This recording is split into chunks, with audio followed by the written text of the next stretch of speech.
BA second year में first paper जो है आप लोगों के, उसमें एक टॉपिक है मृदा संसाधन। ठीक है, तो मृदा संसाधन के अंदर उसमें 2 पार्ट दिए हुए हैं, मृदा संसाधनों का वितरण एवं संरक्षण। तो इसके ऊपर मैंने 2 वीडियो बनाए। मृदा संसाधन का वितरण जो है फर्स्ट वीडियो में और संरक्षण जो है सेकंड वीडियो में। तो ये जो है फर्स्ट वीडियो है, इसमें आपको दिखाई दे रहा है विस्मय मृदा का वर्गीकरण एवं वितरण, इस नाम से हेडिंग दिखाई दे रही है। उसके नीचे लिखा हुआ मृदा प्रकार। ठीक है, तो अभी हम देखेंगे विश्व में जो मृदा के प्रमुख प्रकार है वो कौन कौन से, और उनका वितरण कहाँ पर है, मतलब कौन सी जगह कौन सी मृदा पाई जाती है। ठीक है, इस तरह से। तो इसमें सबसे पहला प्रकार दिया हुआ है, यहाँ पर लिखा हुआ है क्षेत्रीय या कटिबंधीय मृदाएं। ठीक है, इसको हम जूम कर लेते हैं। सबसे पहले जो है यहाँ दिख रहा है आपको क्षेत्रीय मृदा। ठीक है, क्षेत्रीय मृदा या कटिबंधीय मृदा है।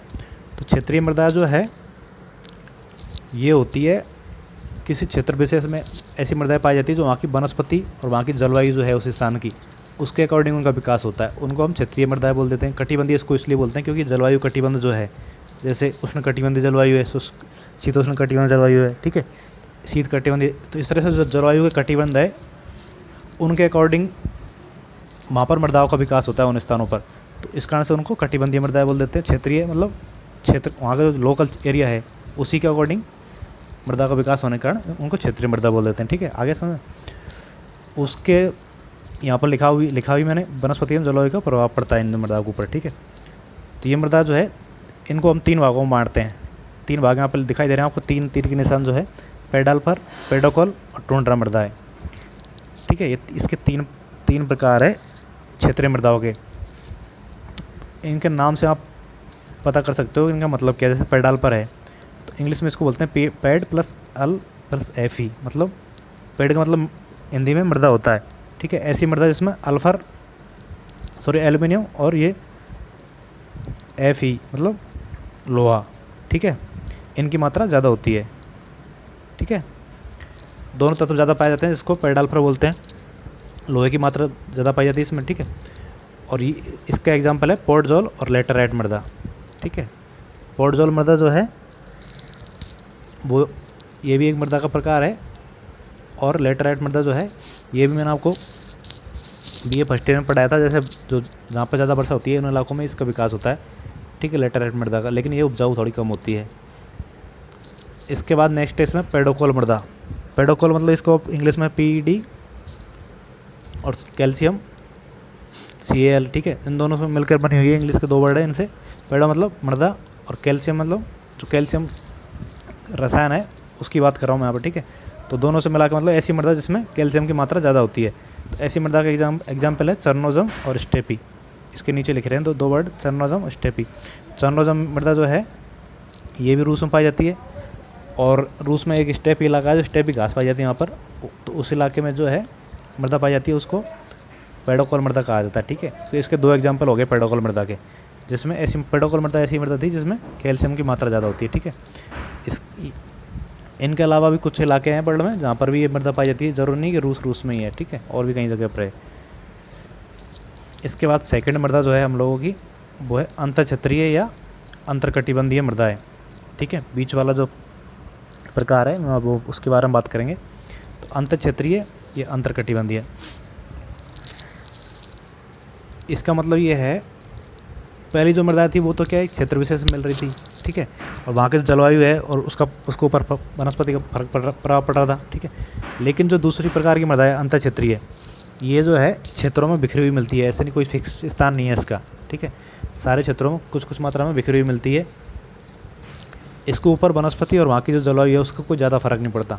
ठीक है, वहाँ पर जो जलवायु कैसी हो ये अलग अलग प्रकार की जलवायु में मिल जाती है। ठीक है, वो मृदा थी जो एक विशेष प्रकार की जलवायु उसी में मिलती है। ठीक है, लेकिन ये जो मृदा है अंतरक्षेत्रीय, ये जो है किसी क्षेत्र के अकॉर्डिंग नहीं मिलती, और वहाँ की जलवायु और वनस्पति का इसके ऊपर प्रभाव कम पड़ता है। ठीक है, तो इसमें इसी कारण इसको अंतरकटिबंधीय बोलते हैं। मतलब इसका कोई फिक्स कटिबंध नहीं है। कटिबंध मतलब कोई क्षेत्र नहीं है विशेष। ठीक है, इसका एग्जाम्पल है रेंडजीना, रेगुर, पीट और लवणीय मृदा। ये चारों इसका एग्जाम्पल है। ये ठीक है, ये मृदाओं के प्रकार है। ये इसके अंतर आते हैं अंतरक्षेत्रीय मृदाओं के अंतर।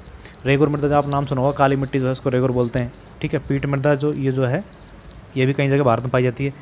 और लवणीय मृदा जो है ये भी आपने सुना होगा नाम इसके बारे में भी। तो ये वर्ल्ड में कई जगह पाई जाती है, जैसे भारत में राजस्थान के कुछ पार्टों में है, तेलंगाना है, वहाँ पर भी लवणीय मृदा है।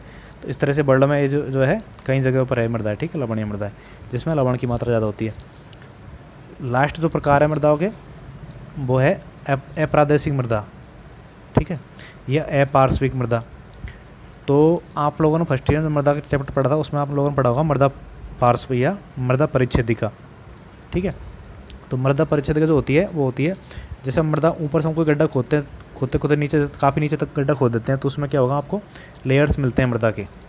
सबसे ऊपर महीन कण मिलेंगे, नीचे पर मोटे कण होते जाएंगे मृदा के, तो उसको हम बोलते हैं पार्श्व मृदा परिच्छेदिका या मृदा पार्श्व, ठीक है।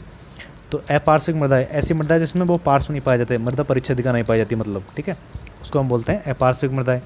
दूसरा नाम है इसका अप्रादेशिक मृदा। अप्रादेशिक मतलब इसका जो प्रदेश है जहाँ पर ये पाई जाती है उस प्रदेश से कोई लेना देना नहीं होता, मतलब ये किसी और प्रदेश में बनती है और पाई किसी और प्रदेश में जाती है। जैसे जलोढ़ मृदा है, ठीक है। जलोढ़ मृदा कैसे बनती है? जलोढ़ मृदा जैसे मिट्टी बह के आती है नदियों वगैरह के साथ, तो वो क्या होता है वहाँ के जम जाती है, तो इसका क्या हुआ है प्रादेशिक होगी ना, क्योंकि बनी किसी और प्रदेश में थी, इसका निर्माण कहीं और जगह पर हुआ था, लेकिन वो बह के कहीं दूसरे प्रदेश में जाके चली जाती है, वहाँ जाके जम जाती है और उस स्थान पर इसको हम बोलते हैं जलोढ़ मृदा। तो ये इसका एग्जाम्पल है अप्रादेशिक मृदा का।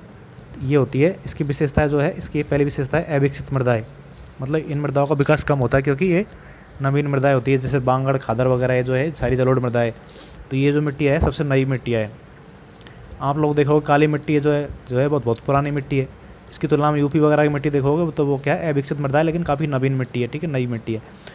इसके बाद इसकी सेकंड विशेषता है निक्षेपण से उसका निर्माण होता है। जैसे मैंने आपको भी बताया भी था, नदी वगैरह सब आती है बह के और उसका जमाव या निक्षेपण होने से वहाँ पर मिट्टियों का निर्माण हो जाता है, ठीक है, धीरे धीरे करके काफ़ी सारी मिट्टी यहाँ पर जमा हो जाती है। इसका एग्जाम्पल है जलोढ़ मृदा, यहाँ पर लिखा भी है।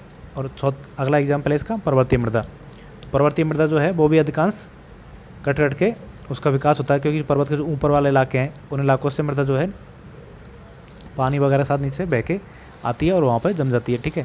तो ये दोनों एग्जाम्पल इसके हैं अप्रादेशिक मृदा के। तो इस तरह से जो है मृदा के प्रकार आप लोगों ने अभी देखे सारे, फिर से आप इसको देख सकते हो यहाँ पर सामने आपके जो है मृदाओं के प्रकार नाम से टॉपिक है, और 3 प्रकार है मृदाओं के, इसके अंदर फिर बाद में और प्रकार किए गए हैं उनके, ठीक है। तो इस तरह से आपको ये सारा टॉपिक क्लियर करना है।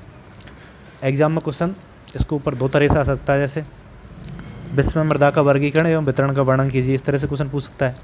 तो वर्गीकरण मतलब इसके जो प्रकार वो लिखने हैं आपको, और उनका वितरण मतलब कहाँ पर कौन सा प्रकार पाया जाता है, ठीक है।